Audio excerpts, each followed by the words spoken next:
I guess just first for both of you guys with the long layoff, here and then before the last game, and one game in 32 days. Kaidon, if you want to start, what have you done? How have you handled the time off to try to stay sharp but get the needed rest?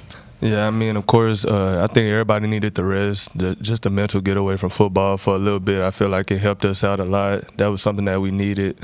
Just to get away from football for a little bit for those few days, still having your mindset on the season and everything, just thinking about all the goods and the bads that we've done and how can we get better overall as a team and how can you be better for yourself. Just sitting back and having the time to sit back and think on those things was very helpful, and I feel like, kind of like Coach said, it came at the right time. A few injuries that we have on the team, giving people a lot of time to get those extra treatment hours and extra treatment minutes and just prepare their body for the second half of the season.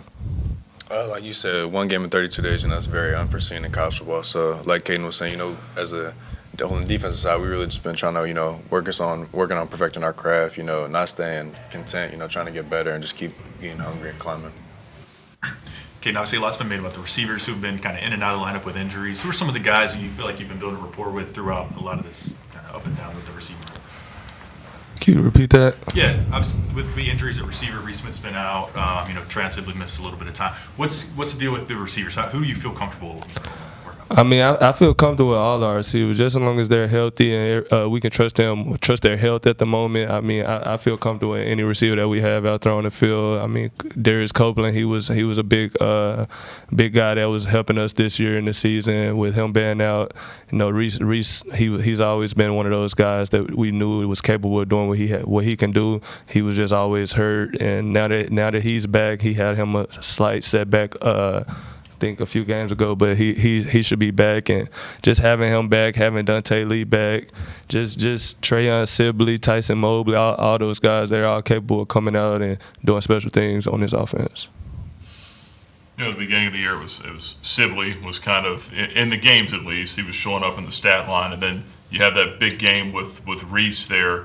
Was there a moment where something kind of clicked with you two, or was it just what the game plan was dictating that night, or just kind of take me through the progression there with those guys? Yeah, I mean, it was just something that I don't want to say the game plan dictated, but it was just those certain looks that they started giving us, and Reese Smith just ended up being that guy and on those drives to get those one-on-ones and for me to look at him first and those type of progressions, and he just got open on all those plays, and he made the play when it was needed to be made.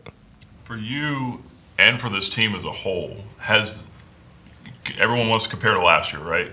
Has the success been harder to come by this year than it was last year, and if so, why? Oh yeah, I mean, of course, this has been way harder. Every team we play, we're gonna get their best shot. I mean, we're every team's championship game this year in our conference, and we all know that. And as you can see, we done played the lower teams in our brackets, and we've been in very tight games with those types of teams. So just knowing that every game that we got to come out there and play our best every game is Liberty every game, but just knowing that every team that we play, they're gonna give us their best shot, and we gotta be ready to get them our best shot.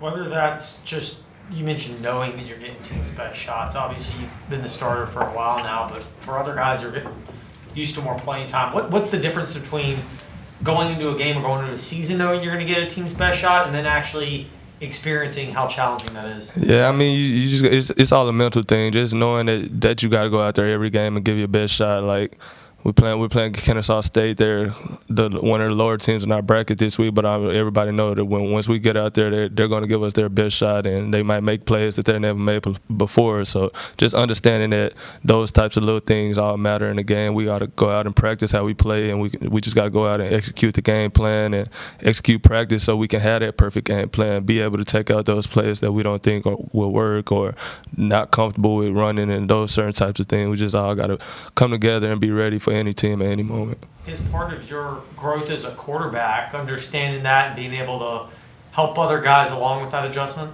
Oh yeah, yes sir. I mean, just lifting everybody up and bringing everybody together and just having a capability to come together as one and work as a team. TJ, the team's gotten off to slow starts, pretty consistently throughout the year, having deficits each of the first 5 games. What are some things you guys can do on the defensive side of the ball to try to attack it from the opening kickoff? I mean, like, just really communication, just trying to start fast. I mean, we don't go into any game trying to start slow per se, but I mean, it's just something that we've been working on over the long break, coming out hot.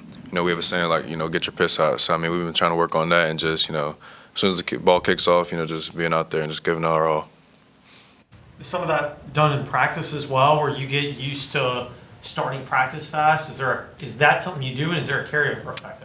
Yeah, definitely. I mean, like the way our practice is set up on Tuesdays, we have inside run like the second period out the gate. So we're doing inside run probably at 8:45 a.m. So you really don't have much time to think. It's kind of as soon as we're done warm-ups, we're right into it. So I feel like that definitely helps because you don't have time to really mope around. You got to just get into it.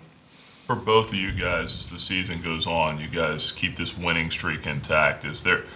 How do you handle the pressure, whether that's external, internal? What kind of pressure do you guys put on yourselves to keep this streak intact and to try to get to where this team and this program ultimately wants to go? Yeah, honestly, I feel like there's not a lot of pressure that teams are not teams, but just people that are putting on us. We all know what we're capable of doing, and we all know the expectations, but we try not to think about others' expectation. We go out, win or lose, we just gonna go out and we're gonna play together as a team. Of course, we all want to win, but we just gonna go out and play as a team, and we're gonna hope for the best and just go out and execute the game plan that coach put in place for us, and just do the best that we can do, and not think too much about the expectation and all those extra things going on outside of us. Yeah, I would say just don't look at it more as pressure, but a blessing. Don't make it bigger than it is, and only worry about the next game. Don't worry about game 2 weeks, 3 weeks from now. You can only win the next game you're playing. So I feel like that's the biggest thing for us is just, focus on our craft and just, like I said, don't look at it as pressure, but a blessing. TJ, what value, if any, is there in terms of momentum from you have the 24-10 lead, Florida International, they come back, they tie it, force overtime, but you get the big defensive stop in overtime. What does that do for your unit and the confidence and being able to carry that over to the second half? It's definitely something that's good. Going out there in overtime, we knew what their offense was going to do, and they were confident in us. And it's just, that bond we have. We can trust them, and they can trust us. So it definitely brings a lot of momentum, going into the next game. So I feel like that's big, especially with starting fast. So I feel like that would definitely help.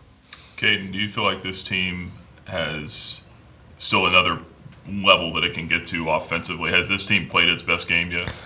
No, sir, not at all. We have way more things that we can accomplish out there on the field. I mean, it's so much more that we can do, including myself. Just going out there and being better overall as a team, starting off fast on offense and defense, and keeping that same pace throughout the whole game. On offense, we start off slow every game this whole for the first half of the season, and we took that to heart. Just knowing that the second half of the season, we got to come out there and we got to be better. We got to execute plays. We got to stop getting behind the sticks. We got to stop all those penalties that's not needed, and just come out and be better as a whole overall on offense, and make the plays that need to be made, make the smart decisions, make the right decisions, and just come out and dominate. That's something that we haven't been doing, and that's something that we know we haven't been doing, and that's something that we're over this break that we all sat down and talked about, and just getting an understanding of why haven't we been explosive as we was, and just understanding that we can still do that, and just gotta all come together and keep practicing and putting together the right script and putting together the right plays to be that same dynamic offense.